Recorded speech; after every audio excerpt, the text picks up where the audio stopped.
13 vers 14. Maar beklee julle met die Here Jesus Christus en maak geen voorsorg vir die vlees om sy begeerlikhede te bevredig nie. Ek wil dit lees in die King James. Hy sê that put ye on the Lord Jesus Christ. Avail yourself of all that Christ has accomplished at the cross, which is available to all believers. Mense, alles wat Jesus op die kruis bewerkstellig het, is tot jou beskikking. Leon, is joune. Jy's 'n erfgenaam saam met Jesus Christus van dit wat hy vir jou bewerkstellig het, wat God deur sy seun vir jou bewerkstellig het. Here, ons dankie daarvoor. Hy sê, and make not provision for the flesh to fulfill the lust thereof. Hy sê, faith in the cross will give the Holy Spirit latitude. Sal die Heilige Gees toestemming gee om in jou en my te werk. Bonatuurlik en kragtig.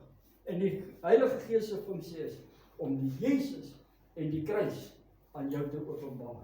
Dit wat hy vir jou gedoen het. En wanneer ek dit wat hy vir my gedoen het na die Vader toe gaan om dit in besit te neem, doen ek dit deur my geloof as 'n voertuig, waardeur ek na God toe gaan en sê, Here, ek wil deel hieraan. Ek glo in Jesus, ek glo in die volmaakte werk aan die kruis en dit wat hy gedoen het vir my. Here, ek vat dit vanmôre in en ek eer U daarvoor en ek gee U al die lof tot in alle ewigheid. Here, U word verheerlik in Jesus naam bid ek dit. Hy sê dit so in the Passion Translation. Ek wil dit graag lees, mense, want dit sê vir my dit so anders.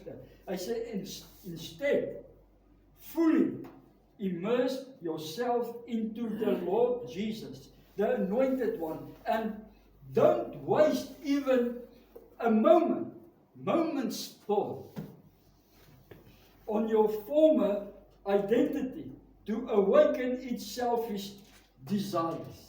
Mense, ons kan vir ure sit en dink aan hoe ons was. Jy weet, ek het daai gedoen en daai gedoen en doei gedoen.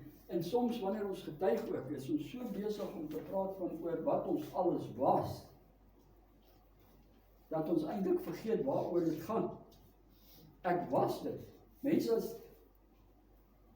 jy heeltemal weet waar ek was, maar dank die Here, deur sy genade, het ek die Heilige Gees ontvang, wat aan my openbaar het, wat Jesus deur die kruis, vir my op die kruis gedoen het. En ek het dit in besit geneem. En nou, mense, ek was dood, maar nou lewe ek. Ek was ver van God, maar nou sit ek naby die Here. Ek was uitgesluit van elke belofte in die woord. Ek was nie deel van die volk van God nie, maar nou is ek deel van die volk van God en is ek ingesluit by elke belofte wat in die woord van God vir my opgeskryf is. Mense, it's mine. It's mine. En ek moet dit lewe en ek moet die Here eer, mense, en respekteer. Hoe doen ek dit? Om die woord te vat en dit toe te pas en te sê, Here, dankie vir dit wat U vir my gedoen het.